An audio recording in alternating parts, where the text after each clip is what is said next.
이 창세기 5장은 아담에서 시작해서 노아에 이르는 10대에 걸친 계보입니다. 그래서 홍수 이전 시대의 인류 역사를 이 10대에 걸친 계보로 정리했다고 할 수 있습니다. 아담에게 많은 아들이 있었습니다만 이제 그 중에서도 그 셋째 아들 셋이라는 사람의 계보가 또 중심입니다. 어제 묵상한 대로 아담, 셋, 에노스, 게난, 마할랄렐 그리고 야렛 이런 사람들이 태어나서 자녀를 낳으며 살다가 죽었다고 기록했습니다. 그래서 출산, 수명, 죽음 이 역사가 계속되고 또 반복되었습니다. 그런데 그런 중에 야렛의 아들 에녹의 시대에 새로운 일이 일어납니다.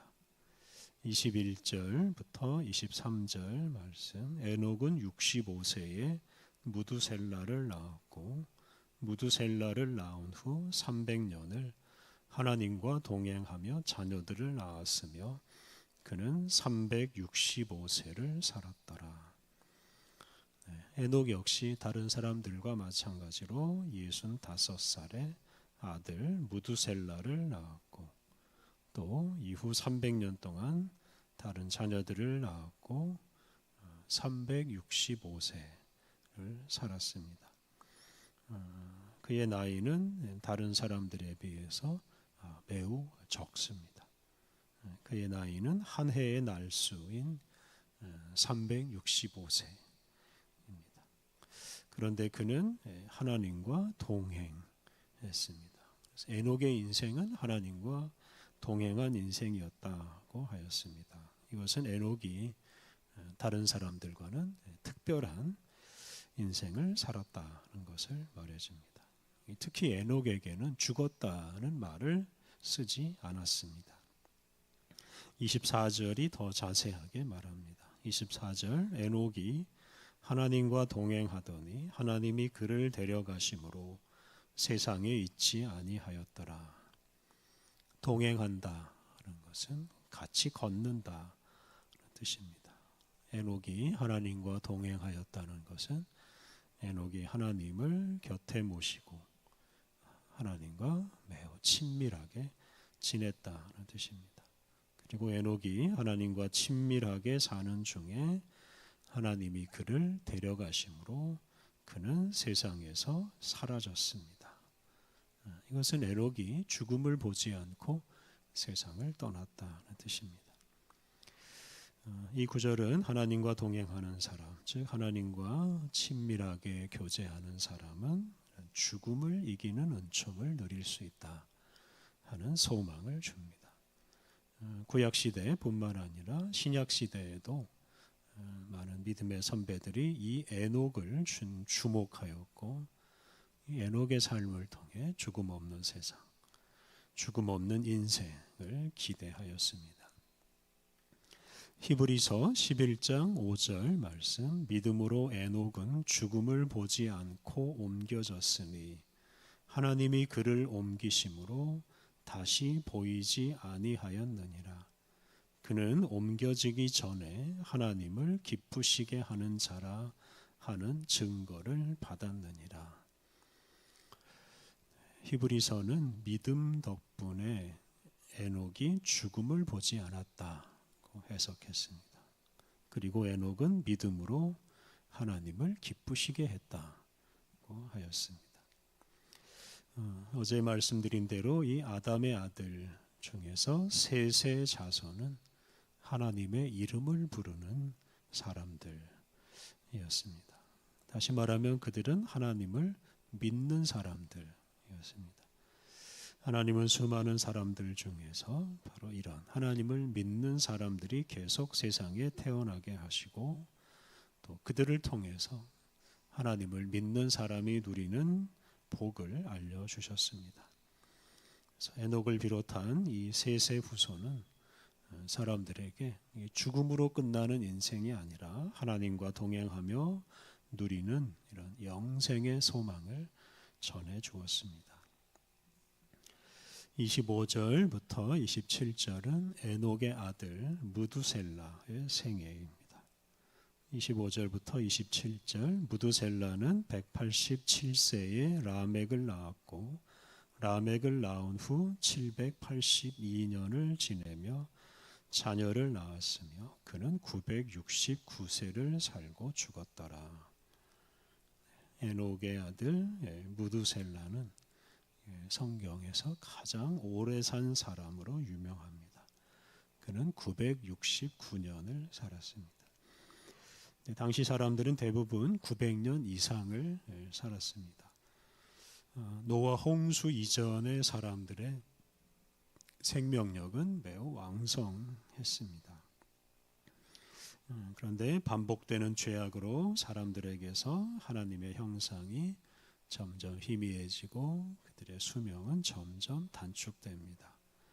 특히 노아 홍수 이후에 인간의 수명이 이제 급격하게 줄어듭니다.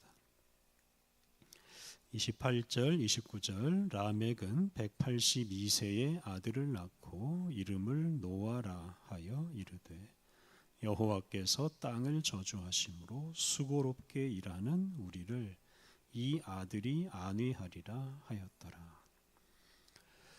이 무드셀라의 아들 라멕은 비교적 늦은 시기인 182세에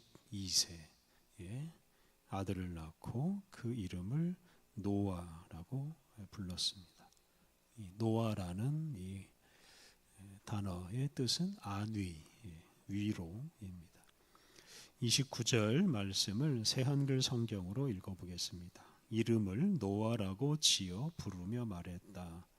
여호와께서 저주하신 땅에서 우리가 손으로 일하며 힘들어하는데 이 아이가 우리에게 위로가 될 거야. 하나님께서 땅을 저주하심으로 땅이 먹을 것을 제대로 내어주지 않았습니다. 사람들이 수고를 많이 해야 겨우 먹고 살 만큼 양식을 내어주었습니다. 그러니 사람들이 얼마나 힘들었겠습니까? 이제 그런 때 라멕은 이 노아라는 아들이 힘들게 일하는 사람들을 위로해 줄 것이다 라고 기대하면서 그에게 그런 노아라는 안위라는 이름을 지어 주었습니다. 창세기 9장을 보면 노아가 포도 농사를 짓습니다. 그래서 이 노아는 포도 농사 또 포도주의 창시자라고 할 수 있습니다. 그리고 바로 그 포도주를 통해서 수고하는 사람들이 잠시나마 안위를 얻게 되었습니다. 그래서 이 포도주를 만든 이 노아가 사람들을 위로해 주었다, 안위해 주었다라는 의미에서 이제 29절을 해석할 수가 있습니다. 그리고 또 노아라는 이름을 지은 것은 이 노아 시대에 비로소 죄악의 세력이 다 심판을 받아 다 사라지고 또 새로운 역사가 시작될 것을 내다보았기 때문이다라고 해석하기도 합니다. 30절, 31절 라멕은 노아를 낳은 후 595년을 지내며 자녀들을 낳았으며 그는 777세를 살고 죽었더라. 라멕은 노아를 낳은 후 595년을 지내며 자녀를 낳았고 777세를 살고 죽었습니다. 다른 사람들에 비해서 라멕은 비교적 일찍 세상을 떠났습니다. 32절 노아는 500세 된 후에 셈과 함과 야벳을 낳았더라. 여기서 노아는 매우 늦게 아들을 낳았습니다. 그가 500세가 넘어서 셈과 함과 야벳 세 아들을 낳았습니다. 노아는 오랫동안 살면서도 아들을 셋만 낳았다 하는 것도 주목할 만한 점입니다. 이렇게 노아가 뒤늦게 아주 늦게 아들을 낳고 그것도 셋만 낳은 것은 뒤에 나오는 그 노아 시대의 홍수 사건과 관련해서 이해해야 합니다. 노아를 비롯한 노아의 부모를 비롯한 그 노아의 조상들, 즉 셋의 후손들이 다 죽은 후에 노아 시대의 홍수 사건이 일어납니다. 다시 말해서 노아와 그의 가족들만 살아있는 상태에서 바로 이 홍수 사건이 일어납니다. 창세기 5장은 가인의 후손을 비롯한 많은 사람들이 범죄에 빠져 있는 상황에서 하나님께서 셋의 후손 중에 일부를 선택하시고 그들을 번성하게 하셔서 당신의 이름을 부르며 당신의 뜻을 전하는 그런 사명을 이어가게 하신 계보 또는 이야기입니다. 특히 셋의 후손 중에 하나님과 친밀하게 지내면서 이 죽음의 고리를 끊어낸 사람이 등장해서 했습니다. 그 에녹이란 사람이 바로 죽음이 없는 인생에 대한 희망을 주었습니다. 또 죄로 인해 더 많은 수고를 하며 피곤하게 살던 사람들이 후손 중 하나의 이름을 노아 또 아뉘라고 부르면서 진정한 쉼을 누릴 날을 기다렸습니다. 그래서 이 인류는 바로 이 셋의 후손들이 주는 희망을 품고 살았고 우리 그리스도인들은 예수님 안에서 이러한 희망이 실현되는 것을 경험하고 있습니다. 그래서 하나님께서 셋의 후손을 통해 주신 그 희망이 예수님 안에서 완성될 것을 우리는 기대합니다. 예수 그리스도 안에서 영생과 진정한 안식을 누릴 날을 바라보면서 예수님을 더욱 굳게 믿고 살아가야 하겠습니다. 우리 함께 기도하겠습니다. 하나님, 죄로 인해 어둠이 짙은 세상에 끊임없이 희망의 빛을 비추어 주시니 감사합니다.